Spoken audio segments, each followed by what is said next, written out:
अस्सलाम वालेकुम लिसनर्स। आज जो मैं नावल रीड करने जा रही हूँ वो है हासिल अजीज़, जो कि तारीफ़ है वजीहा महमूद की। चलिए शुरू करते हैं इसकी किस्त नंबर 18। अशर बेटा, तुम कब आए? जलाल ताया ने माहौल में छाई जानलेवा खामोशी को तोड़ा। उनके अल्फाज मुश्किल से अदा हुए। साइमा ताई भी फक चेहरा लिए उसे देख रही थी। अबू, अशर की आवाज़ में डर था। सिर्फ एक बार कह दें कि जो कुछ आपने कहा वो सब झूठ था। उसकी आवाज़ और अल्फाज शिकस्ता थे।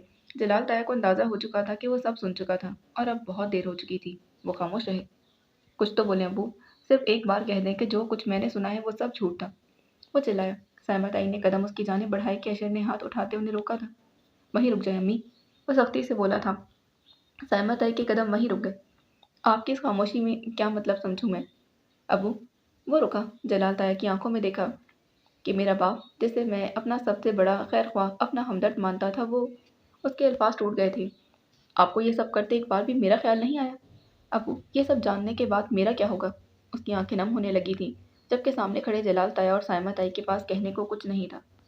मैं आपके लिए महज एक खिलौना था। जब चाहा उसके जज्बात से खेलते रहे, उसे खुश कर दिया, और जब चाहा उसके जज्बात को मिलकर उसे तोड़ दिया। एक आंसू उसके रुखसार पर बह गया था। उसका दिल बहुत बुरी तरह टूटा था। उसने साइमा ताई की जानिब देखा। अम्मी तो शुरू से उसके खिलाफ थी, मगर अब्बू, आपने एक मोहरे की तरह मेरा इस्तेमाल किया। मुझे आपसे ये उम्मीद नहीं थी। वो रुका, गहरी सांस लिया और फिर बोलने लगा। क्या माँ बाप ऐसे होते कि औलाद में से किसी एक को बचाने के लिए दूसरे को बर्बाद कर दें? उसने अपनों से चोट खाई थी, गहरी चोट।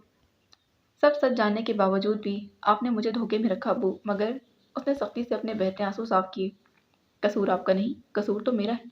आबरू ने मुझे बहुत बार समझाने की कोशिश की, मगर मैंने यकीन नहीं किया, क्योंकि वो इस्तेज़ाई हंसा था। मुझे अंधा एतमाद था अपने माँ बाप पर। मगर आपने क्या किया? साबित कर दिया ना कि मैं वाकई अंधा था। जलाल ताया के जलाल ताया ने अल्फाज जमा करते बोलने की कोशिश की। बेटा, एक बात, मेरी बात तो सुनो। नहीं अब्बू, अब बहुत देर हो चुकी है। मैं समझ चुका हूँ कि आपको मेरी ज़रूरत बस यहीं तक थी। वो उनकी बात काटता बोला। आप मेरा खूब इस्तेमाल कर चुके हैं। अब मैं मज़ीद आपके हाथों इस्तेमाल नहीं होना चाहता। उसके लहजे में सख्ती थी। आज से आप ये समझें कि आपका ये बेटा आपके लिए मर गया। वो इतने सख्त अल्फाज अदा करते वहाँ रुका नहीं था, जबकि पीछे खड़े वो दोनों उसे पुकारते भी तो किस बुनियाद पर? जलाल, इसे रोकें। जलाल, आप कुछ करते क्यों नहीं? अशर के जाने के बाद वो वहीं बेड पर बैठ गए थे। आज पहली बार वो बेबस नजर आ रहे थे। वो अब नहीं रुकेगा साइमा। उनकी आवाज़ शिकस्ता और लहजा बोझल था। क्यों नहीं रुकेगा? क्या हो गया है आपको जलाल? हम उसके माँ बाप हैं, वो हमारे कहने पर। क्या वाकई साइमा? जलाल ताया ने सख्ती से उसकी बात काटी। क्या तुमने वाकई कभी उसकी माँ होने का हक अदा किया है? साइमा ताई खामोश रही। अब जवाब दो साइमा, क्या तुमने कभी उसकी खुशी के बारे में सोचा है? उनकी आवाज़ ऊंची हुई। मगर जलाल, बस कर दो साइमा, खुदा के लिए बस कर दो। वो आज यहाँ से खफा होकर गया है तो सिर्फ तुम्हारी वजह से। तुमने ही मुझे सब कहने पर मजबूर किया था। वो अब अपने हर अमल का इल्ज़ाम साइमा ताई पर लगा रहे थे। ना तुम मुझे उकसाती और ना मैं ये सब कहता। साइमा ताई फौरन बोली। इसमें मेरा क्या कसूर है जलाल? मैं तो बस इमाद। इमाद, इमाद, हर वक्त सिर्फ इमाद। तुम्हें हमेशा सिर्फ इमाद की ही फिक्र क्यों रहती है साइमा? तुमने कभी अशर के बारे में इस तरह नहीं सोचा, जिस तरह तुम इमाद के लिए सोचती। वो उनकी बात काटते बोले। आबरू से अपनी नफरत की वजह से तुम हमेशा अशर को उसके खिलाफ उकसाती रही, और आज नताइज तुम्हारे सामने। वो खामोश होती हुए थे। साइमा ताई बोलने लगी। वो मान जाएगा जलाल, अब एक बार उसे बात तो करें। वो हमारा बेटा। मैं उससे बात ज़रूर करूँगा साइमा, मगर मुझे मालूम है वो नहीं मानेगा, क्योंकि उसका एतबार टूटा है, और टूटा हुआ एतबार टूटे हुए कांच की इन किरचियों की मानंद होता है, जिन्हें चाहकर भी दोबारा जोड़ा नहीं जा सकता। जलाल ताई कहते खामोश हो गए थे। अब तुम्हें आने की कोई ज़रूरत नहीं है फैज़ान। राबिया बेगम गुस्से से बोलती लाउंज में दाखिल हुई। जब तुम्हारी ज़रूरत थी तब तो तुम आई नहीं, और अब भी तुम वहीं रहो। वो सोफे पर बैठते बोली। उनके चेहरे पर खफगी वाजिया थी। दूसरी जानिब से आधी आवाज़ सुनते वो दोबारा बोली। अगर तुम्हें हमारी कोई फ़िक्र नहीं है ना फैज़ान, तो अब से हमें भी तुमसे कोई सरोकार नहीं। वो फ़ोन काटने ही वाली थी कि दूसरी जानिब से बोली जाने वाली बात सुनने लगी। इतने में मोहमिल उनके पास बैठी। तुम्हें अंदाज़ा नहीं है फैज़ान के हयात के घर वालों पर क्या क़यामतें टूटी हैं। पहले हफ्सा की अचानक मौत, फिर उद्बा की बीमारी, और आबरू की तलाक। उन्हें इस वक्त एक मजबूत सहारे की बहुत ज़रूरत है। जलाल भाई तो वैसे भी उनसे कतई ताल्लुक़ कर चुके हैं, मगर तुम। वो रुकी। गुस्से से उनकी सांस फूलने लगी थी। मैं तुम्हें आखिरी बार कह रही हूँ फैज़ान के खुदारा, अब वापस आ जाओ। भूल जाओ माजी में हुई इस हर वाक़ये को। अब सिर्फ हाल पर तवज्जो दो। ये कहते उन्होंने फ़ोन काट दिया था। मोहम्मद ने उन्हें मुखातिब किया। امی، فیضان ماموں واپس کیوں نہیں آنا چاہتے؟ رابعہ بیگم نے اس کی جانب دیکھا۔ بہت لمبی کہانی ہے بیٹا، انسان کا ماضی کبھی اس کا پیچھا نہیں چھوڑتا، اور فیضان کے ساتھ بھی یہی معاملہ ہے۔ ان کی یہ بات محمل کے دماغ میں موجود سوالوں کو بڑھا گئی تھی۔ کیا ماضی امی؟ کیسا ماضی؟ رابعہ بیگم نے گہری سانس لی۔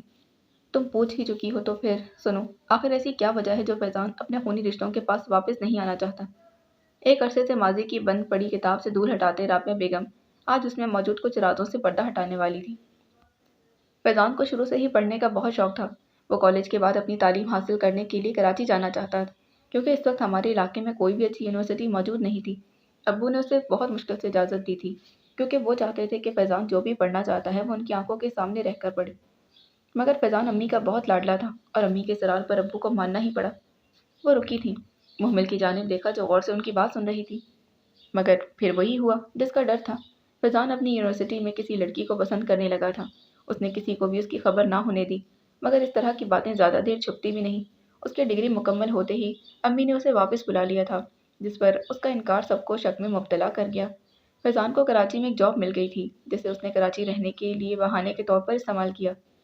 ماضی کی کتاب کا ہر ورق ایک نئی کہانی سنا رہا تھا۔ وہ ہر ماہ کچھ دن کے لیے گھر آتا تھا، اور ان دنوں گھر پر ہی موجود تھا جب امی نے اس کے رشتے کی بات کی، جس پر وہ فوراً صاف انکار کر گیا۔ امی نے اس کا رشتہ بچپن سے ہی اپنی بہن کی بیٹی فاطمہ سے طے کیا ہوا تھا۔ اس کے صرف انکار پر امی بھی وضد ہو گئی، مگر امی کے بہت اصرار پر اس کے انکار کی اصل وجہ ہم پر ظاہر ہو گئی۔ وہ کچھ ماہ پہلے ہی اس لڑکی سے نکاح کر چکا تھا۔ وہ رکی، محمل کے تاثرات دیکھے۔ امی کے لیے یہ خبر کسی صدمے سے کم نہیں تھی۔ انہیں فیضان پر مان تھا جو اس نے بہت بری طرح توڑا تھا، مگر پھر امی نے غلط فیصلہ لیا جس نے فیضان کی زندگی برباد کر دی۔ محمل کی دلچسپی بڑھتی جا رہی تھی۔ امی نے فیضان کو اپنی قسم دیتے اس لڑکی کو طلاق دلوائی اور فاطمہ سے اس کا نکاح کروا دیا۔ رابعہ بیگم نے گہری سانس لی۔ غلطی فیضان کی بھی تھی، مگر امی کے اس فیصلے سے 3 زندگیاں برباد ہوئی تھیں، فیضان کی، اس کی پہلی بیوی کی اور فاطمہ کی۔ فیضان فاطمہ کو کبھی وہ محبت اور چاہت نہیں دے پایا جس کی وہ مستحق تھی۔ مایوسی رابعہ بیگم کے چہرے سے واضح تھی۔ فیضان کی غلطی یہ تھی کہ وہ اس لڑکی سے چھپ کر نکاح کرنے کی بجائے اسے سب کے سامنے لاتا، مگر اسے معلوم تھا کہ امی کبھی راضی نہیں ہوں گی، کیونکہ وہ بچپن میں ہی اپنے تینوں بیٹوں کے رشتے اپنی بہنوں کی بیٹیوں سے منسوب کر چکی تھی۔ محمل اب بھی تو توجہ سے ان کی بات سن رہی تھی۔ امی کے دباؤ میں آ کر فیضان نے اس وقت نکاح تو کر لیا تھا، مگر اس کے بعد وہ چند ماہ پاکستان رہا اور پھر فاطمہ کے ساتھ ہمیشہ کے لیے یہ ملک چھوڑ گیا۔ اس ایک غلط فیصلے نے ہم سب کو ایک دوسرے سے دور کر دیا۔ ان کا لہجہ افسردہ تھا۔ وہ ان 30 سالوں میں صرف 3 بار ہی پاکستان آیا ہے۔ امی، ابو اور حیات کے جنازوں کو کندھا دینے وہ خاموش ہو گئی۔ ماضی کی کتاب پھر سے بند ہو چکی تھی۔ مگر امی، کیا فاطمہ مومانی یہ سب جانتی ہے؟ محمل کے سوال پر رابعہ بیگم بولنے لگی۔ ہاں بیٹا، وہ سب جانتی ہے۔ ان دونوں کے درمیان رشتہ آج بھی بہت کمزور ہے۔ ان کی بیٹی بھی ان کا رشتہ مضبوط کرنے میں کامیاب نہیں ہو پائی۔ وہ رکی تھی۔ جس رشتے کی بنیاد ضد اور انا پر مبنی ہو، رشتے کبھی بھی دل سے نبھائے نہیں جا سکتے۔ رابعہ بیگم کی بات بالکل درست تھی۔ اس کی فلائٹ کا وقت ہو چکا تھا۔ وہ اپنا بیگ اٹھاتے اپنی منزل کی جانب چل پڑا۔ کچھ دیر بعد جہاز میں اپنی نشست پر بیٹھا تھا۔ اس نے ایک کھڑکی سے نظر آتے منظر پر نگاہ ڈالی۔ آخری نگاہ، وہ آدھی سرزمین چھوڑ کر جا رہا تھا، کبھی واپس نہ آنے کے لیے۔ وہ اشر صدیقی تھا، جس نے زندگی میں سب حاصل کر کے سب گنوا دیا تھا۔ اس دن جلال تایا اس کے پاس آئے تھے۔ وہ اپنے ہر عمل پر شرمندہ تھے اور اشر کو ان سے معاملات لائن رکھنے پر اسے معافی بھی مانگنی تھی۔ اشر نے انہیں معاف کرتے اب اسی وقت اپنا فیصلہ سنا دیا تھا کہ وہ بیرون ملک جا کر اپنی بقیہ زندگی وہیں بسر کرنا چاہتا ہے۔ جلال تایا نے اسے روکنے کی بہت کوشش کی۔ سائمہ تائی بھی اسے سب ٹھیک کر دینے کا وعدہ کرتے اسے روک رہی تھی، مگر اس بار رکنے والوں میں سے وہ نہیں تھا۔ یہ فیصلہ اس کے لیے بھی بہت مشکل تھا، مگر یہ فیصلہ اس کے حق میں بہتر تھا۔ اب وہ چاہ کر بھی پہلے جیسا نہیں بن سکتا تھا۔ اس کے ساتھ والی سیٹ پر کسی نے اپنا بیگ رکھا۔ اشر نے گردن موڑ کر اس جانب دیکھا۔ وہ ایک سیاہ آنکھوں والی لڑکی تھی۔ اسے بے اختیار آبرو یاد آئی تھی۔ وہ اس کا مجرم تھا۔ وہ اسے معافی مانگنا چاہتا تھا، مگر اس کا سامنا کرنے کے قابل نہیں تھا۔ اس کے کانوں میں اس دن کورٹ میں آبرو سے ہوئی آخری ملاقات میں اس کے الفاظ گونجے تھے۔ جس دن آپ کی آنکھوں سے یہ پٹی ہٹے گی نا اشر، اس دن آپ بہت پچھتائیں گے، مگر تب تک بہت دیر ہو چکی ہوگی۔ اور آج وہ پچھتاووں میں گھرا تھا۔ ہر لمحہ، ہر گھڑی اس کے کہے گئے الفاظ اسے یاد آتے تھے۔ وہ آج خود سے سوال کر رہا تھا کہ وہ آبرو سے محبت کا دعوے دار تھا، مگر کیا محبت بغیر اعتبار کی بھی ہو جایا کرتی ہے؟ کیونکہ اس نے آبرو پر اعتبار ہی تو نہیں کیا تھا۔ मोहब्बत और एतबार उसने अपने घर वालों पर किया था, जिसका सिला उसे अपनी ज़िंदगी के बर्बादी की सूरत में मिला था। उसके पास रिश्ते थे, अपने थे, मगर धोखेबाज और खुदगर्ज। वो जान चुका था कि वो आबरू के काबिल नहीं था। वो कभी भी उसे ज़िंदगी नहीं दे सकता था जिसकी वो हकदार थी। मगर मुस्कुराया वो मुस्कुराया, ज़ख्मी मुस्कुराहट के साथ बाहर देखा। इस ज़मीन से वाबस्ता हर तकलीफ-देह याद यहीं छोड़कर जाना चाहता था, क्योंकि ज़मीन से उसे धोखों के सिवा और कुछ नहीं मिला था। ये अशर सिद्दीकी का हासिल अजीज था कि वो सब पाकर भी सब गंवा चुका था। सूरज तुलू हुए 2 घंटे बीत चुके थे। सूरज की रोशनी हर सू फैल चुकी थी। अहले ज़मीन आने वाले वक्त से बेखबर अपने अपने कामों में मगन थे। सिद्दीकी हाउस पर भी सुबह उतर चुकी थी। अब ये घर एक मकान में तब्दील हो गया था, जिसमें रहने वाले मक्खी एक दूसरे से बात तक नहीं करते थे। साइमा ताई इमाद की सज़ा का कसूरवार जलाल ताया को मानती थी, जबकि जलाल ताया अशर की दूरी का जिम्मेदार साइमा ताई को ठहराते थे। इस सब में वो अपनी तीसरी औलाद को फरामोश कर गए थे। जलाल ताया इस वक्त लाउंज में बैठे फ़ोन पर किसी से महफ़िल गुफ्तगू थे। चेहरे पर परेशानी के तासुरात थे। आप जितनी रकम मांगेंगे मैं देने को तैयार हूँ, आप बस मेरा काम कर दें। ये कहते वो दूसरी जानिब से कही जाने वाली बात सुनने लगा। जैसा आपको बेहतर लगे। वो ये कहते लम्हे बाद फ़ोन काट चुके थे। उनका ज़मीर अब उन्हें माजी में किए गए उनके गुनाह याद दिलाता था, मगर वो हर बार ज़मीर की इस आवाज़ को खामोश करवा देते। इमाद को सज़ा हुए 2 हफ्ते होने को आए थे। अशर ने भी जाकर सिर्फ एक बार फ़ोन करते उन्हें अपने बाहिफाजत पहुंचने की इत्तला दी थी। इसके बाद उसकी जानिब से कोई फ़ोन नहीं आया था। जलाल ताया ने कई बार उसे फ़ोन किया, मगर अशर ने एक बार भी उनका फ़ोन नहीं उठाया था। वो अब तक इमाद को रिहा करवाने के लिए कुछ ना कर सके थे। वो खुद को बहुत बेबस और लाचार महसूस करने लगे थे। उनका दिल बार बार उन्हें ये एहसास दिलाने की कोशिश करता था कि ये उनका मकाफात अमल है, जो वो आज तनहा हो गए। अपनी इन सोचों को झटकते उन्होंने अपने हाथ बढ़ाते रिमोट उठा लिया था और सामने दीवार पर नस्ब एलईडी को ऑन किया। एलईडी ऑन होते ही स्क्रीन पर एक न्यूज़ चैनल चलने लगा था, जहां न्यूज़ एंकर चीख चीख कर ताज़ा तरीन अवाम उन्नास तक खबरें पहुंचा रही थी। नाजरीन, आज की ताज़ा तरीन खबर। जलाल ताया भी जाने मुतवज्जा हो गए। लाहौर सेंट्रल जेल से रात को फरार होने की कोशिश करने वाले 6 मुलजिमान का पुलिस की जानिब से इनकाउंटर कर दिया गया। जलाल ताया के कान एकदम खड़े हुए, जिनमें अली राशिद, असगर अली, अमाद सिद्दीकी और जलाल ताया को महसूस हुआ कि लाउंज की छत उनके सर पर आ गिरी। न्यूज़ एंकर आके मजीद भी कुछ कह रही थी, मगर जलाल ताया के कान अमाद सिद्दीकी के बाद और कोई नाम ना सुन सके। उनकी आंखें शौक के मारे खुली की खुली रह गई। इमाद सिद्दीकी नाम का बेशक कोई दूसरा मुलजिम भी हो सकता था, मगर सामने स्क्रीन पर नजर आती तस्वीर उनके बेटे की थी। वो यूं ही इस खबर के ज़ेर असर बैठे थे कि उनकी समात से कांच के टूटने की आवाज़ टकराई थी।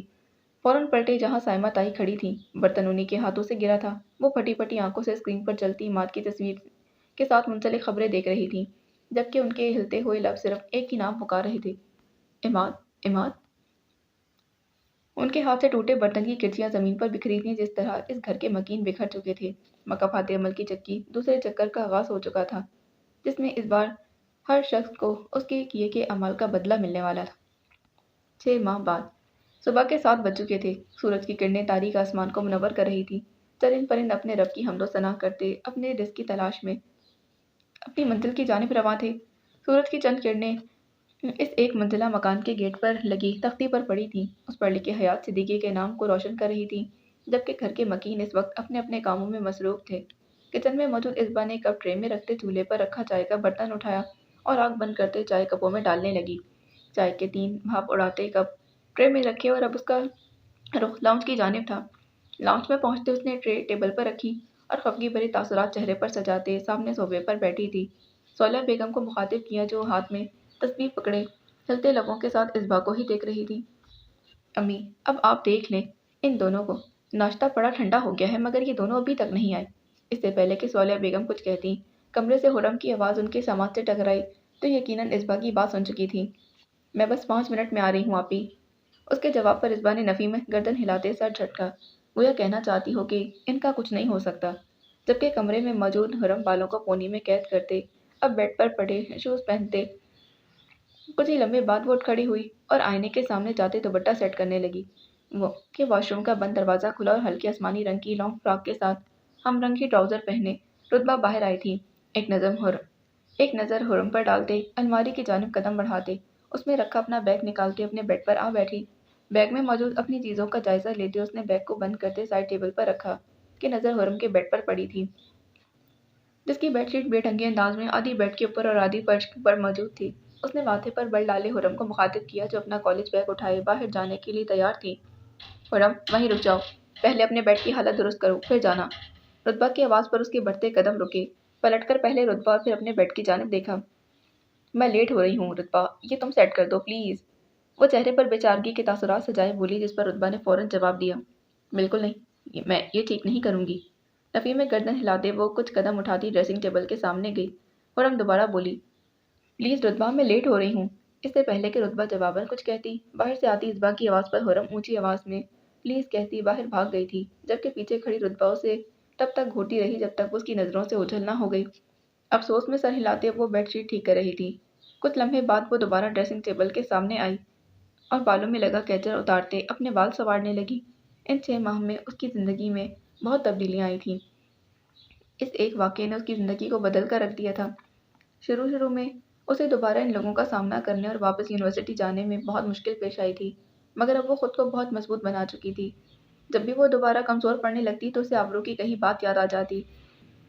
इंसान को सिर्फ तब परेशान होते हुए घबराहट का शिकार होना चाहिए जब वो गलती पर हो। पर अगर इंसान की कोई गलती ना हो तो उसे किसी से भी डरे बगैर सर उठाकर जीना चाहिए। दोस्ती से एतबार तो वो उस दिन ही खो चुकी थी। अब रुतबा के लिए उसके घरवाले सबसे अहम थे। इन 6 माह में उसके अंदर आती इस مثبت तब्दीली और ज़िंदगी की तरफ वापसी में आबरू के अलावा एक और शख्स का भी बहुत अहम किरदार था, जो गुजरते वक्त के साथ साथ दिन ब दिन रुतबा के लिए ख़ास होता जा रहा था। वो एतबार नहीं करना चाहती थी, मगर दिल बार बार उस पर एतबार करने को उकसाता था। दिमाग माजी में हुए इस वाक़ये को याद दिलाता। दिल और दिमाग में होती ये जंग आज भी जारी थी। उसने ब्रश वापस रखते सामने पड़ा कैचर उठाते बालों को कैचर में मुकीद किया। एक नज़र अपने चेहरे पर डालते बेड की जानिब गई और पाँव में सैंडल पहनते उठ खड़ी हुई। टेबल पर पड़ा अपना बैग उठाया और कदम उठाते कमरे का दरवाज़ा अबूर कर गई थी। सिद्दीकी हाउस इस वक्त सुनसान पड़ा था, एक गहरे सकूत के ज़ेरे असर। ये सकूत अब इस घर का खासा बन चुका था। गुजरे 6 माह में इस घर के मकीनों पर क़यामतें टूटी थीं, जिनके असरात अब ज़िंदगी भर बाकी रहने वाले थे। घर के हर हिस्से में एक जानलेवा खामोशी का राज था। किचन में चूल्हे के साथ खड़ी एक औरत सूप को बाउल में उंडेल रही थी। सिलवटों से भरे हल्के जामुनी रंग के कपड़े पहने वो कोई और नहीं, सायमा ताई थी। आंखों के नीचे मौजूद हल्के मायूसी और बेबसी के तासुरात अयां करता चेहरा। वो अ, वो कहीं से भी वो सायमा ताई नहीं लग रही थी, जिनकी ज़ुबान पर हर वक्त दूसरों के लिए हकारत और तक में जुमले हुआ करते थे, जिनका लिबास हमेशा उनकी क्लास के मुताबिक होता था, जो दूसरों को उनकी औकात याद दिलाने में एक पल भी नहीं लगाती थी। मगर आज वक्त बाजी पलट चुका था। हर चीज़ बदल गई थी। हर काम मुलाजमों से करवाने वाली सायमा ताई आज हर काम अपने हाथों से करती थी। कपड़े धोने से लेकर झाड़ू तक अब हर काम उन्हें खुद ही करना पड़ता था। उनकी ज़िंदगी ने बहुत कम वक्त में सब बदल कर रख दिया था। आज एक एक पाई खर्च करते वक्त उन्हें बहुत बार सोचना पड़ता था। सूप को बाउल में डालते कुछ गर्म छींटे उनके पाँव कुछ गर्म छींटे उनके बाजू पर पड़े, मगर उनकी हिद्दत अब उन पर कोई असर नहीं रखती थी। वो इन सख्तियों की आदी होने लगी थी। बाउल उठाए अब उनका रुख जलाल ताया के कमरे की जानिब था। उस रोज़ इमाद की खबर उनके घर पर टूटने वाली पहली मुसीबत थी, जो उनके किसी जाने से कम ना थी। इमाद का मुर्दा जिस्म अपनी आंखों के सामने देखते उन्हें पहली बार किसी अपने को खो देने का एहसास हुआ था। वो उनकी औलाद था, गुनहगार था, मगर उन्हें अजीज था। अफसोस सिर्फ इमाद की मौत का नहीं, बल्कि इस बात का भी था कि उसकी मौत भी अशर को वापस ना ला सकी थी। उसने फ़ोन पर ही उन दोनों को दिलासा देते बात ख़त्म कर दी थी। गोया उसे इमाद की अचानक मौत का कोई दुख ही नहीं था। वो हर माह एक मखसूस रकम उन्हें भेजा करता, मगर क्या वो रकम कभी भी उसकी कमी को पूरा कर सकती थी? अपनी ज़िंदगी के जिस हिस्से में उन्हें अशर की सबसे ज़्यादा ज़रूरत थी, वो इसी हिस्से में उनसे बहुत दूर जा चुका था। और अफसोस की बात तो ये थी कि उसे खुद से दूर करने वाला कोई और नहीं, वो दोनों खुद खुद थे। वो कदम उठाती कमरे में दाखिल हुई। कमरा अंधेरे में डूबा हुआ था। ट्रे को टेबल पर रखते वो कदम उठाती खिड़की के जानिब बढ़ गई थी। पर्दे हटाते रोशनी को कमरे में दाखिल होने की इजाज़त दी। कमरा रोशनी में नहा गया था, मगर अब उनकी ज़िंदगी में रोशनी की कोई उम्मीद बाकी न रही थी। वो पलटते वापस बेड के पास आ गई थी और एक कुर्सी बेड के करीब रखने लगी, जबकि बेड पर जलाल ताया आंखें मूंदे लेटे थे। जलाल उठ जाएं, मैं सूप लेकर आई। वो ये कहते उस कुर्सी पर बैठ गई थी। जलाल ताया ने बंद आंखें खोलते सायमा ताई की जानिब देखा, मगर ज़ुबान खामोश रही, क्योंकि अब उनकी ज़ुबान कुछ भी कहने के काबिल ना रही थी। सिर्फ ज़ुबान ही नहीं, बल्कि अब जिस्म को भी हरकत देने से कासिर थी। जलाल ताया को इमाद की मौत के बाद 2 रोज़ बाद ही फालिज का पहला अटैक हुआ था, जिससे उनका निचला धड़ मफलूज हो गया था। मगर उसके तकरीबन 1 माह बाद ही कारोबार का दिवालिया होने के बायस अपनी सारी मेहनत को अपनी आंखों के सामने डूबता देख उन्हें बहुत बड़ा सदमा लगा था और उन्हें फालिज का दूसरा अटैक हुआ था, जो उनके लिए बहुत नुकसानदेह साबित हुआ। इस दूसरे अटैक के बाद उनका पूरा जिस्म मफलूज हो चुका था। बेजान जिस्म में जान कितने दिन की मेहमान थी, कोई नहीं जानता था। रोब और दबदबे से सबको खामोश करवा देने वाले जलाल ताया आज बेबस थे, मोहताज थे और लाचार थे। वक्त का पहिया गोल घूम चुका था। अब पिसने की बारी इनकी थी। जलाल ताया की ऐसी हालत सुनने के बाद भी अशर उनके पास वापस नहीं आया था। आखिर को बेहिसी से उसे अपने खून में मिली थी। जलाल ताया अपने दोनों बाजुओं से महरूम हो चुके थे। वो अपने दोनों बेटे खो चुके थे, जिन पर उन्हें बहुत नाज था। एक बेटे को मौत ने उनसे जुदा कर दिया था, तो दूसरे को खुद ही अपने आप से दूर कर चुके थे। उनकी ज़िंदगी का गुसर बसर अब सिर्फ दो दुकानों से आने वाले किराए और अशर की जानिब से भेजे जाने वाले पैसों से चल रहा था। जलाल ताया के इलाज पर वो बहुत पैसा खर्च कर चुके थे, मगर कोई मुस्बत नताइज सामने नहीं आए थे। कुछ दिनों में वो ये घर भी छोड़ने वाले थे। इमाद की मौत और जलाल ताया की बीमारी की खबर सुनकर राबिया और सालिया अक्सर उनका हाल पूछने उनके पास आती थीं, मगर अपनी गलतियों का एहसास होने के बावजूद भी साइमा ताई ने उनसे माफ़ी मांगने की कोशिश नहीं की थी, जबकि जलाल ताया तो माफ़ी मांगने की सलाहियत तीख हो चुके थे। साइमा ताई ने आगे बढ़ते उन्हें सहारा देकर बिठाया। जलाल ताया अपनी जुबान को हरकत देने की कोशिश करने लगे।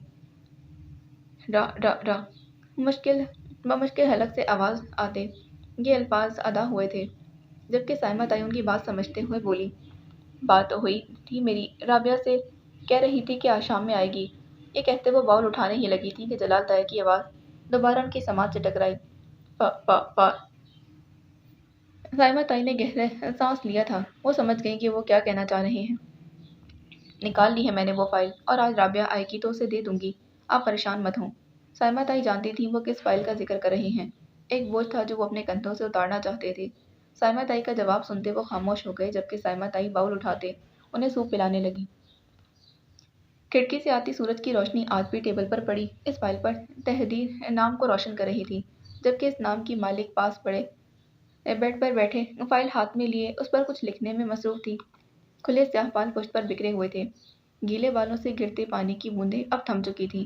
चेहरा बेहद संजीदा था। आज एक केस की आखिरी पेशी थी। बाहर से आते शोर की आवाज़ों का एकदम रुक जाना इस बात का सबूत था कि हुर्रम और रुतबा घर में आ चुकी हैं। कलम की स्याही कागज़ पर नक्श हो रही थी। चेहरे पर झूलती चंद लटें काम में खलल डाल रही थीं, जिन्हें तेज़ी से कान के पीछे करते वो दोबारा काम में मसरूफ़ हो गई।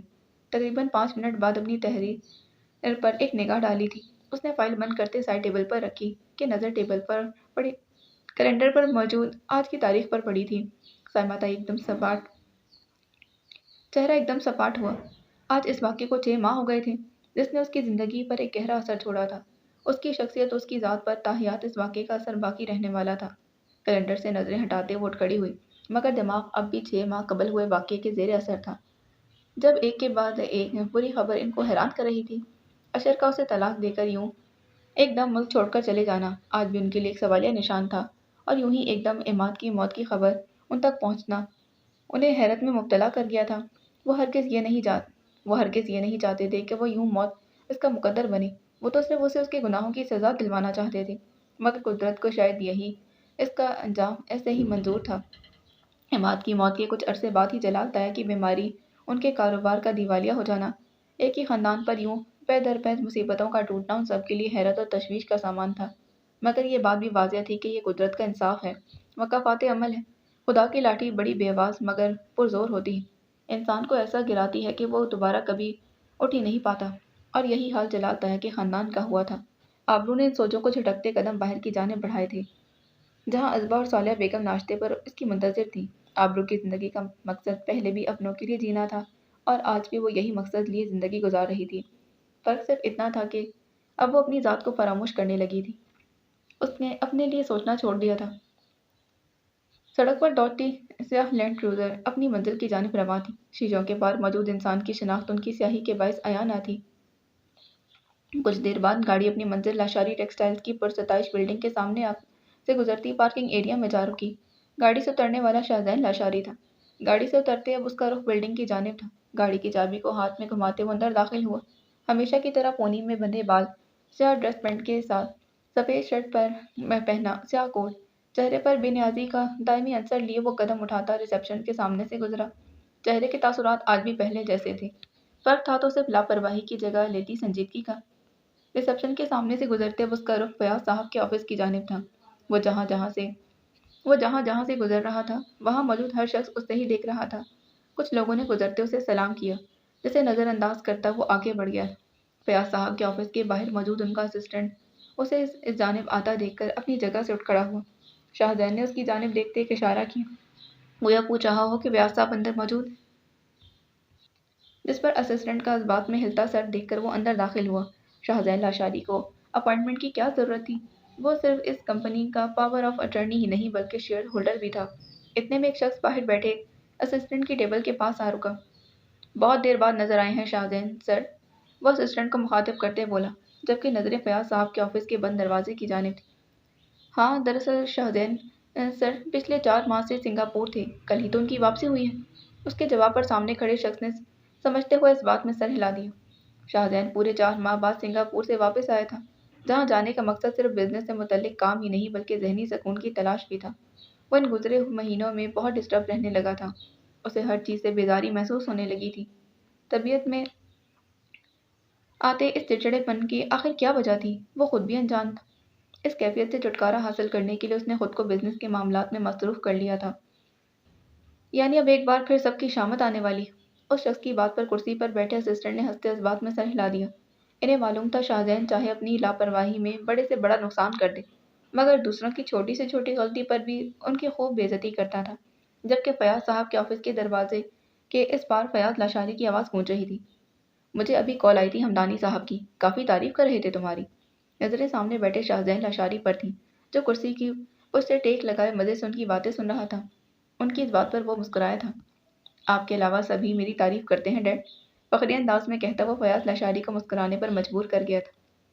تم نے بھی تو کبھی مجھے تعریف کا موقع ہی نہیں دیا، آخر سامنے بیٹھا شخص بھی تو اس کا باپ تھا۔ ان کی بات پر شاہزین آنکھیں گھماتے بولا، مواقع تو بہت تھے، بس آپ ہی تعریف کرنے میں کچھ کنجوسی کرتے تھے۔ اس کی بات پر فیاض صاحب ہنسنے لگے۔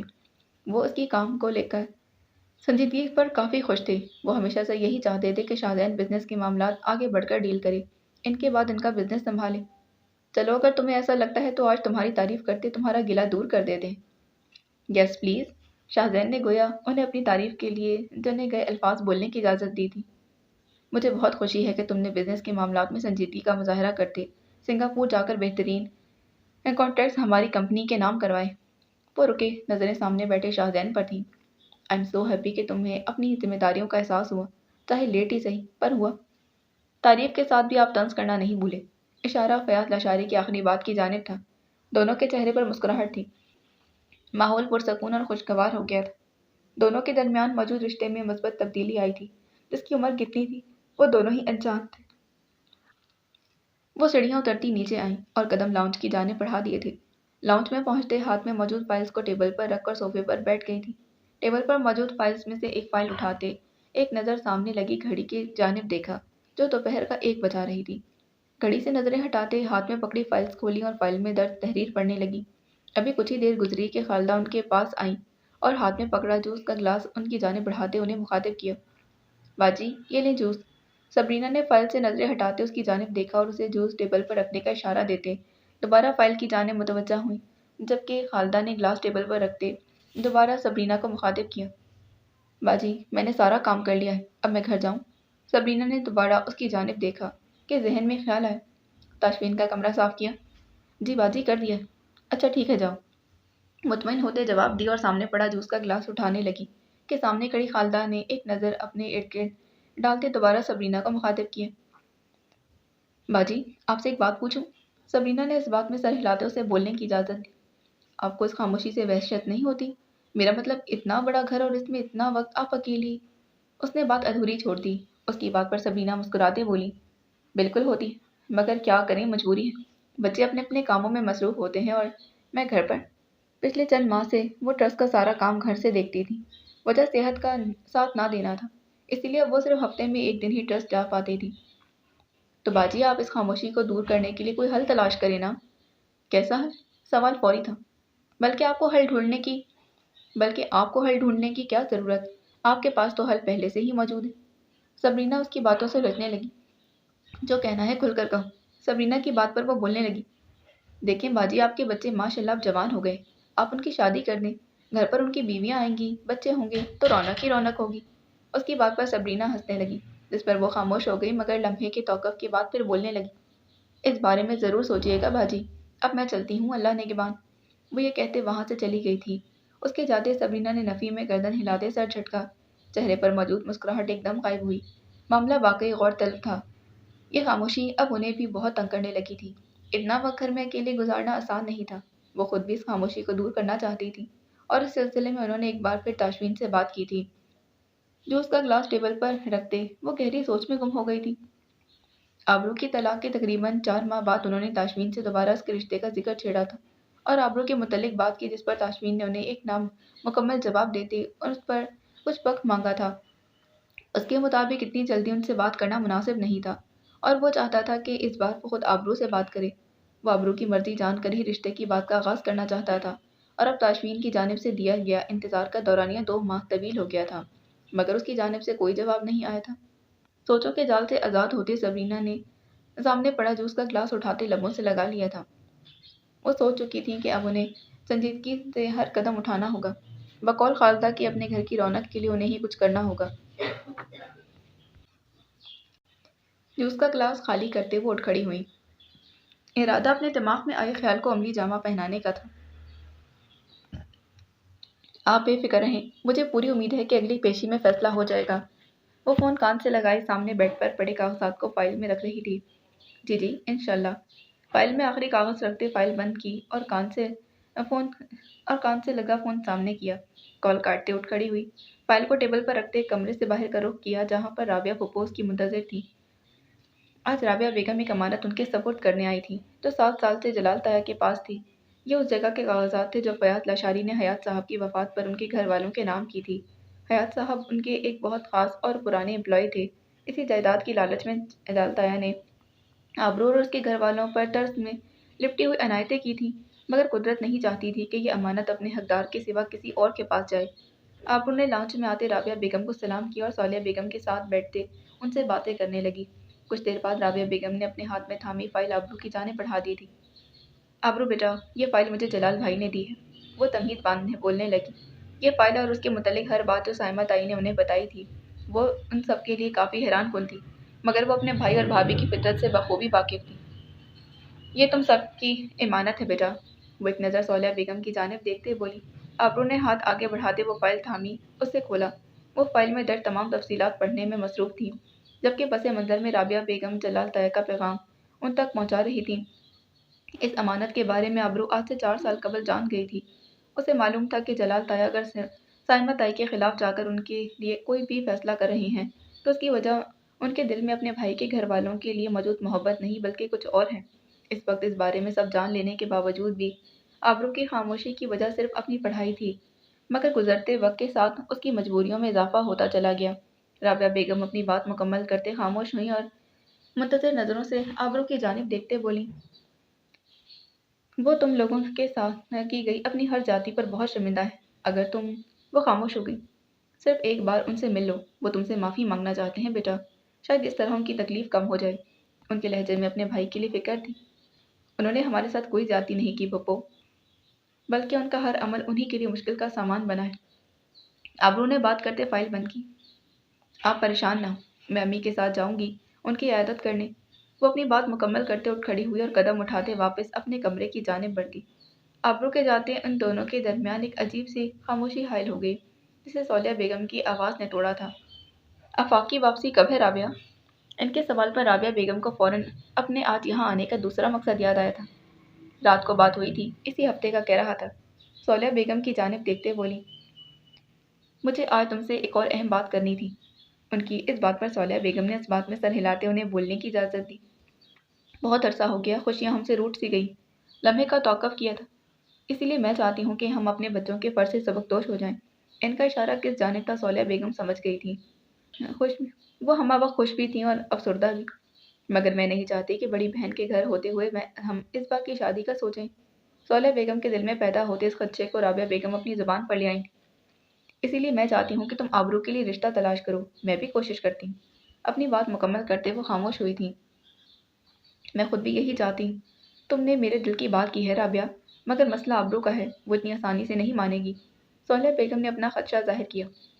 तुम माँ हो सौल्या, उससे बात करो, उसे मनाने की कोशिश करो, उसे समझाओ कि यूं तनहा जिंदगी नहीं कटती। उनकी बात पर सौल्या बेगम ने इस बात में सर हिला दिया, मगर वो जानती थी कि आबरू को इस बात के लिए कायल करना आसान नहीं। उस वक्त लाइब्रेरी में मौजूद थी, सामने खुली किताब पर नजरें जमाए। वो आज इस टॉपिक को ख़त्म करना चाहती थी कि मोबाइल से आती मैसेज की नोटिफिकेशन की आवाज़ पर उसने मोबाइल उठाया था।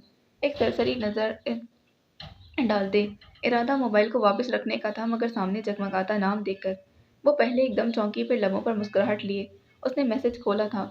मैसेज में लिखे अल्फाज कुछ यूँ थे। डॉक्टर साहब के कीमती वक्त में से कुछ घड़ियां हासिल करने के लिए एक गरीब वकील को क्या करना होगा? कहाँ हो?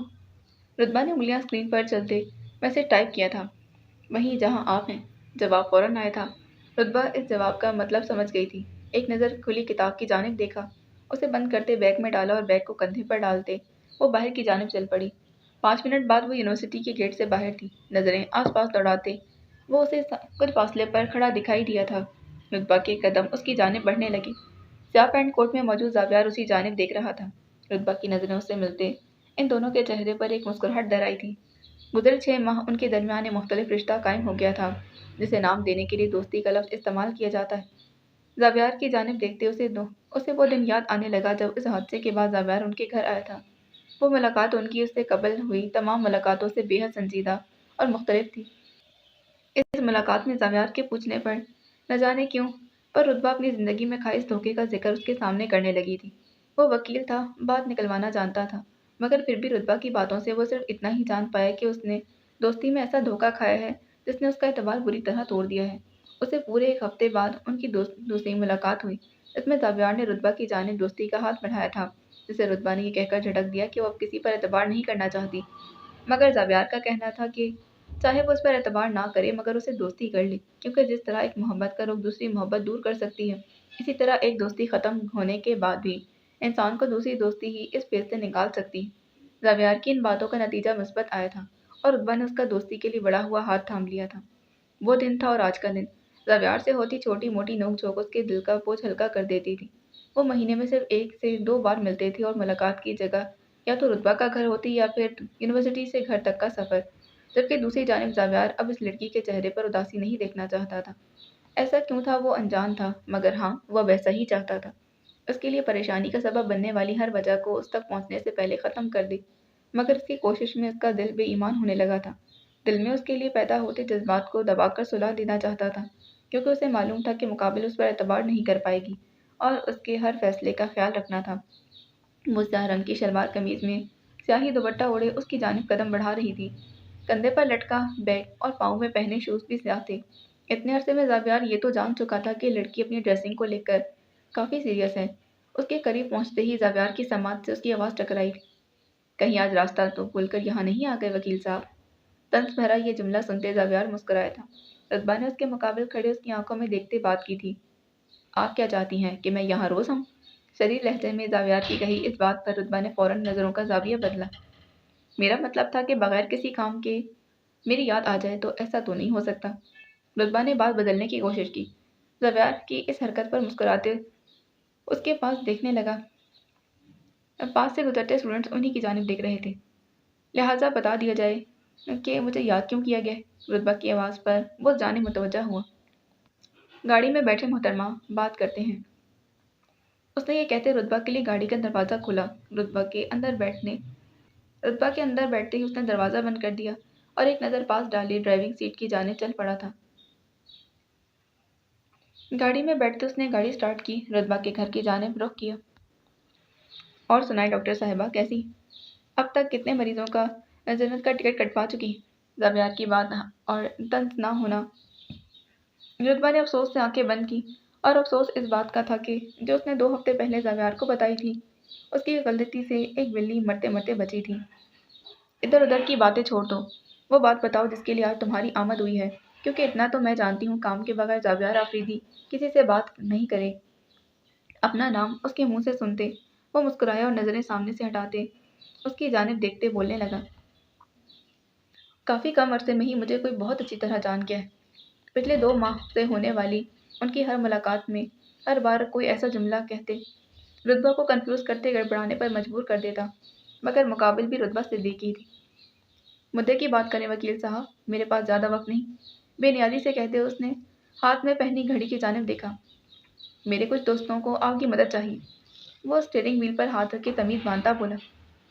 कैसी मदद? वो उलझन का शिकार हूँ।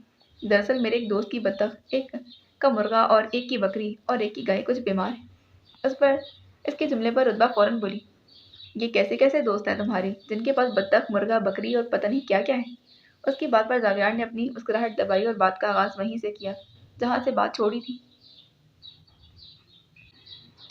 वो सब काफ़ी परेशान थे। मैंने उनसे कहा कि मेरे होते परेशानी कैसी, मैं एक डॉक्टर का अरेंज कर देता हूँ और इलाज भी फ्री होगा। उसकी इस बात पर रुतबा ने खफगी भरे तासुरात लिए उसकी जानिब देखा था। आप कर देना फ्री इलाज डॉक्टर साहब, आप कर देंगी ना इलाज डॉक्टर साहिबा? वो चेहरे पर मासूम तासुरात सजाए बोला। मैंने उन्हें आपके ख़राब एक्सपीरियंस के बारे में कुछ भी नहीं बताया।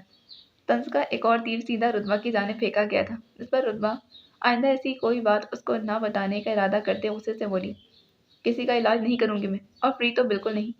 वो रुकी थी, गुस्से से उसकी जानिब देखा जो मज़े से गाड़ी ड्राइव कर रहा था। एक बात बताओ, तुमने मुझे ये सब फजूल बातें करने के लिए बुलाया था? ज़बैर ने उसके चेहरे की जानिब देखा। वो उसे क्या बताता कि उसे बुलाने का मकसद तो सिर्फ एक बार उसके चेहरे को देखना और कुछ लम्हों की रफाकत थी। अब चाहे इन चंद लम्हों में वो अपनी बातों से माहौल को गर्म कर चुका था। जाहिर है बगैर किसी वजह के जावियार अफरीदी कहाँ किसी को याद करता है। उसी के अंदाज में बात करते उसे लाजवाब कर गया था, मगर मुकाबिल भी उसी अपनी ज़ुबान का खूब इस्तेमाल करना जानती थी। सड़क पर दौड़ती गाड़ी 20 मिनट बाद अपनी मंजिल पर मौजूद थी और सारे रास्ते वो यूं ही अपने अपने अंदाज में एक दूसरे को बातें लगाते आए थे। गाड़ी से उतरकर उसने सामने मौजूद घर को एक नज़र देखा। आंखों में एक तासुर वाज़ेह देखा जा सकता था। वो सुकून का तासुर था। इस घर की दहलीज पर नज़र पड़ते उसके वजूद में सुकून की लहर दौड़ गई थी। वो आज पूरे 3 माह बाद घर वापस आया था। इस घर और अपनों से दूरी फ़कत उसकी मजबूरी थी, वरना कौन इस सुकून से दूर जाना चाहता था। गाड़ी को लॉक करते उसने नीचे रखा बैग उठाया और कदम अंदर की जानिब बढ़ा दिए थे। स्याह पैंट के साथ आसमानी रंग की शर्ट पहने, बालों में हाथ फेरता वो लाउंज में दाखिल हुआ। उसने घर पर किसी को अपनी आमद की इत्तला नहीं दी थी। वो राग वो राबिया बेगम और मोहम्मद को सरप्राइज़ देना चाहता था। लाउंज में उसका इस्तकबाल खामोशी ने किया। आहट की आवाज़ पर उसकी तवज्जो किचन की जानिब गई थी, जहाँ से आती खुशबू उसके नथनों से टकराई। बैग को टेबल से कुछ फासले पर रखते उसके कदम किचन की जानिब उठे थे। यकीनन राबिया बेगम या मोहम्मद में से कोई किचन में मौजूद था। किचन में दाखिल होते उसकी नज़र चूल्हे के सामने खड़ी इसबा पर पड़ी, जिसकी पुश्त आफाक की जानिब थी। उस वक्त गहरे सब्ज रंग की शलवार कमीज में मौजूद थी। लंबे बाल पुश्त पर बिखरे थे, जबकि सर पर लिया दुपट्टा ललक कर अब कंधों पर आ चुका था। ये मोहम्मद नहीं थी, आफाक को अंदाज़ा हो गया था। पर अगर वो मोहम्मद नहीं थी तो कौन थी? जहन के पर्दे पर फौरन एक चेहरा नमूदार हुआ। होठों पर बेख्तियार मुस्कुराहट आई थी। वो उसके आने से पहले ही उसके घर में मौजूद थी। ये एक हसीन इत्तेफाक था। आफाक इन्हीं सोचों में गुम था कि समाज से अजबा की आवाज़ टकराई। मोमिल, मुझे वो सॉस पकड़ाना प्लीज़। कानों में सुनाई देती आवाज़ उसके हर ख्याल को पुख्ता कर गई। वो वही थी जिसका ख्याल आफाक को उसे एक नज़र देखते फ़ौरन आया था। यकीनन उसके कदमों की आवाज़ पर वो समझी होगी कि किचन में दाखिल होने वाली मोहम्मद। उसके पलटने से पहले आफाक कदम उठाता आगे बढ़ा और दूसरे शेल्फ पर पड़ी सॉस उठाते इसबा की जानिब की और बगैर आवाज़ पैदा किए शेल्फ के ऊपर सॉस रखी थी। नज़र इसबा पर पड़ी जो चॉपिंग बोर्ड पर रखी मिर्च को काटने में मसरूफ़ थी। वो 2 कदम पीछे हुआ, नज़र उसके बालों पर पड़ी। भूरे लंबे खूबसूरत बाल।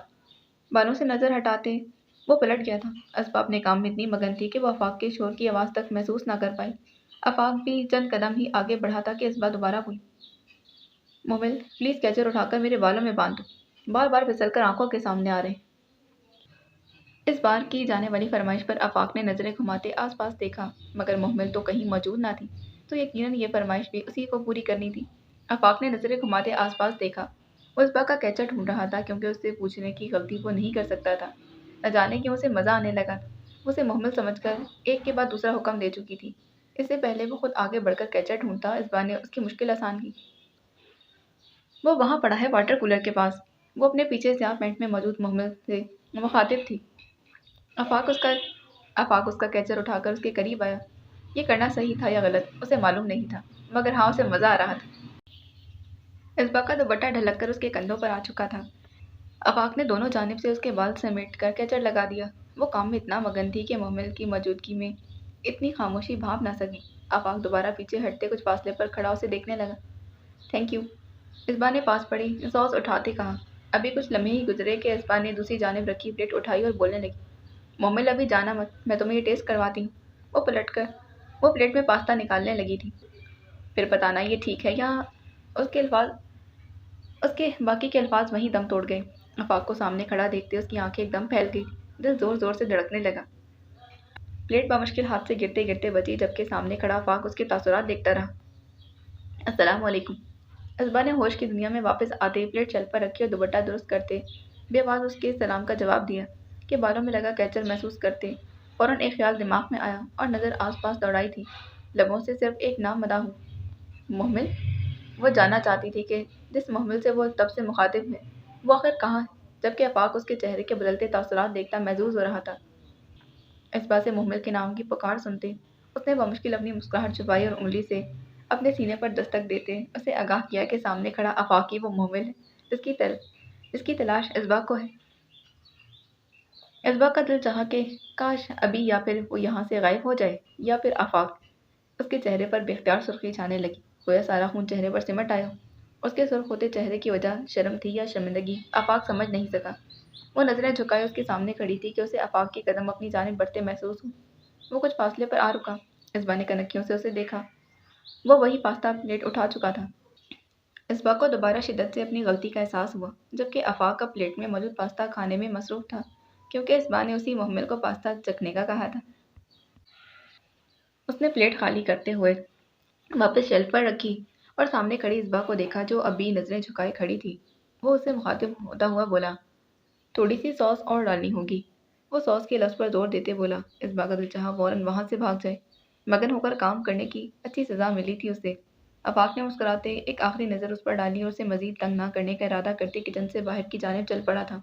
वो भी दरवाजे पर ही पहुंचा था कि काफ़ी देर से इसबा के दिमाग में मचलता सवाल उसकी ज़ुबान पर आया, जिसका जवाब उसे मिल चुका था, मगर फिर भी उसकी ज़ुबान ने मचलते हुए अल्फाज अदा कर दिए। आप यहाँ कब आए थे?" आफाक के होठों पर एक शरारत भरी मुस्कान ने छुआ था, जब कोई अपने बालों से उलझ रहा था। वो ये कहते वहां से चला गया क्योंकि उसे मालूम था कि पीछे खड़ी इसबा के चेहरे पर एक बार फिर से सुर्खी छाने लगी होगी और वो ये कहते वहां से चला गया था क्योंकि उसे मालूम था कि पीछे खड़ी इसबा के चेहरे पर एक बार फिर सुर्खी छाने लगी होगी और इस बार वो वजह जानता था। वो कॉरिडोर से गुजरता लिफ्ट में दाखिल हुआ और चौथी मंजिल पहुंचते अब उसका रुख शहरियार के ऑफिस की जानिब था।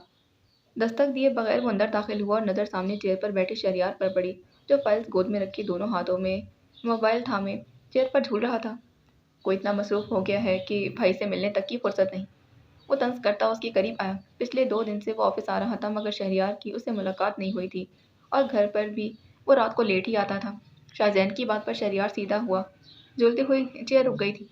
ऐसी बात नहीं है ब्रो, वो गोद में पड़ी फाइल को टेबल पर रखता हुआ बोला, आप तो जानते हैं ऑफिस में डैड के अंडर काम करना कितना मुश्किल है। अपनी बात मुकम्मल करते उसने शाहजैन की जानिब देखा, जो सामने पड़ी चेयर पर बैठ चुका था। उसकी इस बात पर शाहजैन मुस्कुराया था। I know very well. खैर, कैसा जा रहा है अभी तक आपका एक्सपीरियंस? मत पूछें भाई, डैड को तो आप जानते हैं। और तो और आप भी सिंगापुर चले गए, पीछे मुझ बेचारे की जान अजाब में आ गई। शाहजैन उसकी रखी फाइल उठाते उसकी बातें सुन रहा था। सोचा था सुकून से 3-4 माह बाद ऑफिस ज्वाइन करूंगा, मगर आपके जाने के बाद मजबूरन जल्दी ज्वाइन करना पड़ा और तब से बहुत बुरा एक्सपीरियंस जा रहा है मेरा। उसने शाहजैन को उसके सवाल का जवाब उसी के अल्फाज में दिया। So sad. शाहजैन ने अफसोस का इजहार किया। मगर तुम्हें कभी ना कभी तो ये सब संभालना था ना शरी। सो अच्छा हुआ कि तुम अभी से ये सब चीज़ें हैंडल करना सीख जाओगे। शाहजैन की बात पर शहरियार फौरन बोला, इन सब बातों को छोड़ें ब्रो और मेरी बात सुने। वो टेबल की जानिब झुकता हुआ बोला, मैंने सोचा है कि अब आ गए हैं तो मैं पूरा 1 महीना रेस्ट करूंगा। नॉट एट ऑल शरी, ऐसा कुछ नहीं होने वाला। उसकी बात पर शाहजैन नफी में सर हिलाता बोला, और डैड से मेरी सिफारिश आप करेंगे प्लीज़ ब्रो। शाहजैन की पिछली बात पर शाहजैन की पिछली बात को अनसुना करते हुए कहने लगा था, जिस पर शाहजैन ने दोबारा नफी में गर्दन हिलाई। अच्छा, 1 महीने की नहीं तो 1 वीक की प्लीज़। उसने दोबारा इसरार किया था। वो आपकी बात मान जाएंगे। मैंने सुना है कि वो आजकल आप ऑफिस के काम बहुत अच्छे से कर रहे हैं और वो आपसे काफ़ी खुश हैं। उसकी बात पर शाहजैन ने आबरू उचकाते उसकी जानिब देखा, وہ آفس میں ہوने والی ہر بات سے باخبر تھا۔ اوکے، کچھ سوچتا اس بارے میں۔ کچھ لمحے کے توقف کے بعد شاہزین بولا، تھینک یو برو۔ شہریار مسکراتے بولا، چلو اٹھو لنچ کرتے ہیں۔ شاہزین اپنی جگہ سے اٹھ کھڑا ہوا۔ ڈن باس۔ شہریار بھی اپنی جگہ چھوڑتے شاہزین کے ساتھ قدم بڑھانے لگا تھا۔ پلیٹس اسبا کے ہاتھ سے پکڑتے محمل نے ٹیبل پر رکھی جبکہ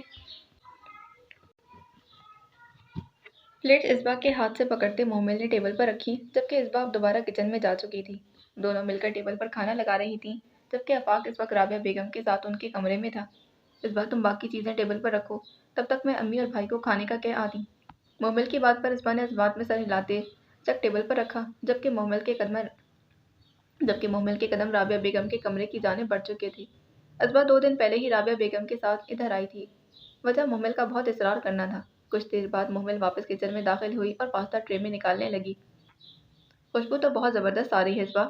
اس کی بات پر اسبا مسکرائی تھی۔ پاستے کی ٹرے اٹھاتے محمل نے باہر کا رخ کیا جبکہ اسبا بھی ہاتھوں میں باؤل پکڑے اس کے پیچھے چل پڑی تھی۔ نظر سامنے سے آتے آفاق پر پڑی جو رابعہ بیگم کو ساتھ لگائے اسی جانب آ رہا تھا۔ سرمئی ٹراؤزر کے ساتھ سیاہ شرٹ پہنے وہ کافی فریش دکھائی دے رہا تھا۔ ماتھے پر آئے بال گیلے تھے۔ اس سے پہلے کہ وہ اسبا کی نظریں خود پر محسوس کرتا اس نے فوراً نظروں کا زاویہ بدلا۔ اسی وقت آفاق کی نظر ٹیبل پر شیشے کے باؤل رکھتی اسبا پر پڑی تھی۔ بے اختیار اس کے ساتھ کچھ دیر پہلے ہوئی ملاقات یاد آئی۔ ہونٹ بے ساختہ مسکراہٹ میں ڈھلے۔ وہ رابعہ بیگم کے ساتھ چلتا ٹیبل کی قریب پہنچا تھا۔ اگر تم بتا کر نہ آتے نا تو میں تمہاری پسند کا کھانا بناتی۔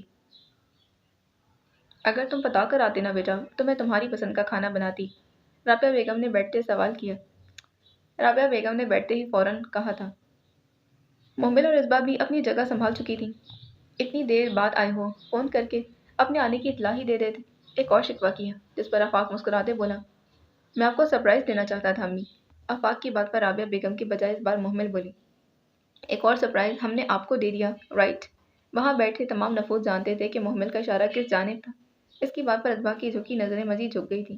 اس کے چہرے پر چھائے حیا کے رنگ آفاق کے دل کو بہت بھاتے تھے۔ چلو بیٹا کھانا شروع کرو، ٹھنڈا ہو رہا۔ رابعہ بیگم نے آفاق کو مخاطب کیا اور اس کی پلیٹ میں قورمہ ڈالنے لگی۔ امی آپ رہنے دیں، میں خود لے لوں گا، میں مہمان تھوڑی۔ اس کے منع کرنے کے باوجود بھی رابعہ بیگم پلیٹ میں قورمہ ڈالتی رہی۔ اس پر آفاق مسکرایا۔ وہ ہر بار یوں اس کے گھر آنے پر نہال ہوتے، اس کے سارے کام خود کرتی تھیں۔ ابھی کچھ دیر گزری کہ محمل نے ٹرے اٹھاتے آفاق کو مخاطب کیا تھا، بھائی آپ یہ پاستا بھی لینا، اسبا نے بنایا ہے۔ اس کی بات پر اس بار آفاق دونوں کی نظریں ایک دوسرے سے ملی تھیں۔ ان دونوں کے سامنے کچھ دیر پہلے کا منظر لہرایا تھا۔ ٹیسٹ کر کے بتائیے کہ کیسا بنا ہے۔ محمل نے اپنی بات جاری رکھی جبکہ آفاق اس کی اس بات پر مسکرا دیا تھا۔ انہیں کیا معلوم کہ اس پاستے کو سب سے پہلے چکھنے والا وہی تھا۔ ہماری اسبا کے ہاتھ میں بہت ذائقہ ہے، ماشاءاللہ۔ رابعہ بیگم نے مسکراتے اس کی تعریف کی جبکہ محمل اپنی پلیٹ میں پاستا ڈالتے اب ٹرے واپس رکھ رہی تھی۔ اسبا باقی سب فرسٹ کلاس ہے پر شاید اس میں سوس تھوڑی زیادہ۔ اس کا جملہ ادھورا رہ گیا اور وجہ آفاق کا خاص نہ تھا جسے محمل کی سوس والی بات سنتے بے اختیار اچھو لگا تھا۔ رابعہ بیگم نے پانی کا گلاس اس کی جانب بڑھایا تھا۔ پانی پیو بیٹا۔ پانی پیتے ہوئے آفاق نے اسبا کی جانب دیکھا جو اپنی مسکراہٹ چھپانے کی ناکام کوشش میں مصروف تھی۔ اس کی ڈیوٹی آورز ختم ہو چکی تھی۔ اپنے آفس میں داخل ہوتے اس نے اپنا موبائل آن کیا۔ رات کے 8 بج رہے تھے۔ وہ کل صبح 8 بجے سے آن ڈیوٹی تھا۔ اب طلب تھی تو آرام کی، ایک آرام دہ بستر اور پرسکون نیند۔ وہ ٹیبل کے سامنے لگی کرسی پر جا بیٹھا اور ٹیک لگاتے آنکھیں موند لیں۔ ابھی 5 منٹ ہی گزرے تھے کہ دروازے پر دستک ہوئی۔ آنکھیں کھولتے دروازے کی جانب دیکھا۔ دروازے سے اندر جھانکتے ابتہاج پر نظر پڑی تھی۔ لگتا ہے ڈاکٹر صاحب کافی تھک گئے۔ اس نے کمرے میں داخل ہوتے تاشفین کو مخاطب کیا جس پر تاشفین مسکراتے سیدھا ہو بیٹھا جبکہ ابتہاج سامنے والی کرسی سنبھال چکا تھا۔ تم بتاؤ کیسے آنا ہوا؟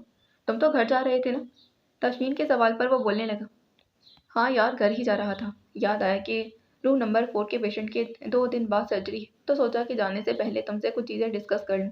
ابتہاج نے بات پر مکمل کرتے ہاتھ میں تھامی فائل تاشفین کی جانب بڑھائی اور مریض کی تفصیلات اسے بتانے لگا۔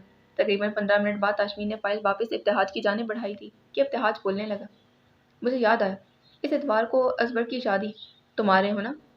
اس نے یاد دہانی کرواتے سوال پوچھا۔ ہاں ہاں کیوں نہیں، میں ضرور آؤں گا، آخر ہمارے مستقبل کے کامیاب نیورو سرجن کی شادی، جانا تو بنتا ہے نا۔ تاشفین نے مسکراتے ہوئے جواب دیا۔ خیر میرا ایک سوال ہے، پوچھو۔ سوال کچھ یوں ہے کہ مستقبل کے کامیاب کارڈک سرجن محترم تاشمین احمد صاحب کب ہمیں اپنی شادی کی دعوت دے رہے ہیں؟ سوال تاشمین کے کہے الفاظ استعمال کرتے شرارت بھرے لہجے میں پوچھا گیا تھا۔ تاشمین کی مسکراہٹ اس سوال پر یکدم مدھم، کیونکہ اب ان کی بھی عمر ہونے کو آئی۔ وہ اس کی عمر کو کی چوٹ کر رہا تھا۔ تاشمین لبوں پر پھیلی مسکراہٹ کے ساتھ اب بھی خاموش رہا۔ ان کے سب کولیگز کار خیر انجام دے چکے تھے اور اب انہیں بھی اس بارے میں کچھ سوچنا چاہیے۔ ابتہاج نے اپنی بات جاری رکھی۔ ابھی 3 ماہ پہلے ہی ابتہاج بھی شادی شدہ لوگوں کی فہرست میں اپنا نام لکھوا چکا تھا۔ تاشمین نے بولنے کے لیے لب کھولے کہ ابتہاج دوبارہ بولے، یا پھر وہ کسی کے منتظر ہیں۔ کسی کے لفظ پر زور ڈالتے اپنی بات مکمل کی۔ اس بات پر بے اختیار تاشمین کی آنکھوں کے سامنے آبرو کا چہرہ نمودار ہوا۔ لبوں پر مسکراہٹ آئی تھی جیسے فوراً ابتہاج کی نظروں سے چھپاتے تاشمین بولنے لگا، بس یار کیا بتاؤں، آج کل امو جان بھی بس یہی بات کرتی، تو پھر تو تمہیں اس بارے میں سنجیدگی سے سوچنا چاہیے نا۔ بلکہ تم چھوڑو، میں خود آنٹی سے بات کروں گا۔ وہ مزے سے کہتا اٹھ کھڑا ہوا اور قدم اٹھاتا دروازہ عبور کر گیا تھا، جبکہ تاشمین کو سبرینا سے ہوئی بات یاد آنے لگی تھی۔ اسے آبرو کی طلاق کی خبر سبرینا سے ملی تھی، جبکہ طلاق کی بنیادی وجہ اس کیس کی تفصیلات اسے زاویار نے بتائی تھی۔ وہ لڑکی کتنی بہادر اور ثابت قدم تھی کہ کسی کو انصاف دلانے کے لیے اپنا رشتہ قربان کر گئی تھی۔ وہ شر کو بدنصیب مانتا تھا جس نے آبرو جیسی لڑکی کو یوں چھوڑ دیا تھا۔ اس نے سبرینا سے وقت بھی اسی لیے مانگا تھا تاکہ آبرو اس مشکل فیز سے نکلتے خود کو وقت دے سکے اور زندگی کی جانب واپس لوٹے، اور پھر تاشمین اس کے لیے اپنا ساتھ مانگ سکے۔ اس بار وہ خود آبرو سے بات کرنا چاہتا تھا تاکہ وہ اس کی مرضی جان سکے اور وہ بغیر کسی زور زبردستی کے اپنی زندگی کا فیصلہ خود کرے۔ کھانے سے فارغ ہوتے برتن سمیٹ کر اب وہ دونوں لاؤنج میں آ بیٹھی تھی۔ LED کی اسکرین پر چلتے ڈرامے کے مناظر کو بہت انہماک سے دیکھ رہی تھی۔ سیڑھیوں سے اترتے آفاق نے قدم لاؤنج کی جانب بڑھائے۔ لاؤنج میں داخل ہوتے اس کی نظر ان دونوں پر پڑی تھی، مگر دونوں ٹانگیں صوفے پر کیے بیٹھی محمل اور ساتھ بیٹھی اس وقت اس سین میں اتنی گم تھی کہ کسی کا لاؤنج میں آنا محسوس ہی نہ کر پائی۔ آفاق نے آگے بڑھ کر ہاتھ میں پکڑا ایک بیگ ٹیبل پر رکھا، جس کی آواز پر وہ دونوں ہوش کی دنیا میں واپس آئی تھی۔ آفاق پر نظر پڑتے ازبا اپنا دوپٹہ درست کرتے کچھ سلیقے سے صوفے پر خود کو سیٹ کرنے لگی، جبکہ محمل نے اپنی ٹانگیں صوفے سے نیچے کرتے آفاق کو مخاطب کیا، آئے بھائی بیٹھیں۔ اس نے سامنے پڑے صوفے کی جانب اشارہ کیا۔ آفاق آگے بڑھتا صوفے پر بیٹھ گیا تھا۔ محمل کو اب ریموٹ کی تلاش تھی تاکہ وہ اسکرین کو میوٹ کر سکے، جبکہ آفاق کی نظروں کا مرکز عین اس کے سامنے بیٹھے ازبا تھی اور اس کے چہرے کے پل پل بدلتے تاثرات نظریں چرانا نوٹ کر رہا تھا۔ وہ جب بھی اس کے سامنے آتی وہیں گھبراہٹ کا شکار دکھائی دیتی۔ سامنے بیٹھی ازبا مسلسل آفاق کی نظریں خود پر محسوس کر رہی تھی، جس کے باعث اس کی پلکیں اٹھنے سے انکاری تھی۔ محمل کی تلاش کامیاب رہی۔ اسکرین سے آتی ہر آواز ریموٹ کے ایک بٹن کی زیر اثر دم توڑ چکی تھی۔ لاؤنج پہ ایک دم خاموشی چھا گئی۔ امی کہاں ہیں؟ بیگ کو دیکھتے آفاق نے سوال کیا تھا۔ وہ اپنے کمرے میں نماز پڑھ رہی۔ محمل نے جواب دیتے ازبا کو دیکھا جو اسے کچھ کہنے کے لیے پر تول رہی۔ محمل سے نظریں ملتے ہی اس کے کچھ قریب ہوئی اور مدھم آواز میں کچھ کہتے وہاں سے چلی گئی۔ اس کے جانے پر محمل نے نفی میں گردن ہلاتے سر جھٹکا، جبکہ آفاق کو اس کا یوں چلے جانا کچھ اچھا نہیں لگا تھا، مگر وہ جانتا تھا کہ یہ سب اس کی فطری جھجک اور آفاق سے گریز ہے۔ یہ سب اس کی شخصیت کا خاصہ تھا۔ آفاق آہستہ آہستہ اسے جاننے لگا تھا۔ اب وہ سامنے رکھے بیگ کو کھولتے اس میں موجود چیزیں نکالتے محمل کو دکھانے لگا۔ یہ سب وہ کوئٹہ سے ان کے لیے خرید کر لایا تھا۔ بہت پیارا ڈریس ہے بھائی، تھینک یو۔ ہاتھوں میں پکڑا ہلکے گہرے گلابی رنگ کا سوٹ اسے واقعی بہت پسند آیا تھا، جبکہ سامنے رکھی اپنی باقی چیزوں کے ساتھ اس ڈریس کا وہ مشترکہ شکریہ ادا کر رہی تھی، جسے آفاق نے مسکراتے قبول کیا۔ رابعہ بیگم کے لیے خریدی چیزیں وہ خود انہیں دینے کا ارادہ کرتے واپس بیگ میں ڈالنے لگا۔ محمل کی نظر اس سرمئی اور سیاہ رنگ کے امتزاج کے ڈریس پر پڑی جسے آفاق نے بیگ سے نکالتے اپنی دائیں جانب صوفے پر رکھا تھا۔ وہ سمجھ چکی تھی کہ وہ ڈریس کس کے لیے لایا تھا، مگر پھر بھی شرارت بھرے لہجے میں سوال کیا، بھائی وہ ڈریس کس کے لیے لائے ہیں؟ آفاق نے اس کی نظروں کے تعاقب میں دیکھا اور پھر محمل کی آنکھوں میں موجود شرارت جس کے لیے لایا ہوں میں خود اسے دے دوں گا۔ مقابل بھی آفاق تھا۔ محمل نے سمجھتے ہوئے تابعداری سے اس بات میں سر ہلا دیا۔ کہاں گئی ہے وہ؟ اسے معلوم تھا کہ وہ محمل کو اپنا پتہ بتا کر گئی۔ میرے کمرے میں۔ محمل کے جواب پر وہ ڈریس ایک شاپنگ بیگ میں ڈالتے اٹھ کھڑا ہوا اور قدم محمل کے کمرے کی جانب تھے۔ اس ریسٹورنٹ کے دوسری منزل پر گلاس وال کے ساتھ موجود اس ٹیبل کے طرف وہ دونوں اپنی چیئر پر موجود تھے۔ سیاہ پینٹ کے ساتھ گرے شرٹ پر سیاہ کوٹ پہنے شاہزین لاشاری اپنے موبائل کی اسکرین پر انگلیاں چلاتے مصروف تھا، جبکہ اس کے سامنے نیلی جینس کے ساتھ سرخ ٹاپ پہنے مشال عامر موجود تھی۔ कंधों तक आते भूरे बालों को मुसलसल सेट करते वो अपने सामने मौजूद शाहजैन को देखने में मसरूफ थी। चेहरे पर मेकअप की एक तह ने उसके कुदरती नकूश को मजीद नुमाया कर दिया था। वेटर के करीब आते शाहजैन उसकी जाने मुतवज्जा हुआ और सामने पड़ा मेन्यू कार्ड देखते ही अपने लिए ऑर्डर देने लगा। कुछ लम्हे बाद उसने सामने बैठी मिशाल को मुखातिब किया। तुम्हारे लिए क्या ऑर्डर करूं? तुम जानते हो मुझे क्या पसंद है। उसने मुस्कुराते जवाब दिया, जिस पर शाहजैन ने एक नज़र वेटर पर डालते ही मिशाल को देखा और फिर मेन्यू कार्ड को देखते मिशाल का ऑर्डर देने लगा। तुम इतने माँ कहाँ थे शाहजैन? वेटर के जाते ही मिशाल ने शाहजैन से सवाल किया। तुम्हें बताया तो था कि सिंगापुर, वो बुनियादी से कहता दोबारा मोबाइल की स्क्रीन पर झुक गया था। ये खबर तुमने मुझे वहाँ जाकर दी थी। जाने से पहले तो मुझे बताना तक गवारा नहीं किया तुमने। वो खफगी से बोली, मगर शाहजैन ने उसकी बात का कोई जवाब नहीं दिया। मैंने पिछले हफ्ते तुम्हें इतनी कॉल्स की, मगर तुमने एक बार भी मेरी किसी कॉल का जवाब नहीं दिया। इस बार शाहजैन ने उसकी जानिब देखा। मुझे तुम्हारी फिक्र हो रही थी शाहजैन। मैं बिजी था, लहजे में बेजारी वाजिया थी। मुझे तुम्हारी फिक्र हो रही थी शाहजैन। लहजे में मोहब्बत समय उसने शाहजैन की बेजारी भरे लहजे को नज़रअंदाज किया, जिसके जवाब में शाहजैन ने मोबाइल बंद करते टेबल पर रखा और सामने टेबल पर रखी सिगरेट उठाते लाइटर से उसे जलाने लगा। इन सब बातों को छोड़ो और मुझे वो बताओ जिसके लिए मैंने तुम्हें यहाँ बुलाया। सिगरेट जलाते उसने लाइटर वापस रखा और गहरे कश लेने लगा, जबकि सामने बैठी मिशाल टेबल पर दोनों हाथ रखते शाहजैन की जानिब देखते बोली, मैं चाहती हूँ कि अब हम दोनों शादी कर लें। उसकी बात इंतहाई गैर मुतवक्का थी। शाहजैन के माथे पर बल पड़े थे। व्हाट? क्या कहा तुमने? लहजे में हैरत और गुस्सा शामिल था। इसमें इतना हैरान होने वाली क्या बात है शाहजैन? हम दोनों एक दूसरे को पसंद करते हैं। Are you out of your mind? वो उसकी बात काटते बोला, पसंद? शादी? क्या हो गया है तुम्हें? वो हंसने लगा था। तुम बहुत अच्छी तरह से जानती हो कि मेरे लिए तुम सिर्फ एक दोस्त हो और तुम ये कैसी फजूल बातें कर रही। अगर ये मजाक है तो। मैं मजाक नहीं कर रही शाहजैन। इस बार मिशाल ने उसकी बात काटी। उसका लहजा संजीदा था। मैं वाकई तुमसे मोहब्बत करती। उसकी बात पर शाहजैन ने जलती हुई सिगरेट जमीन पर फेंकते उसकी जानिब देखा।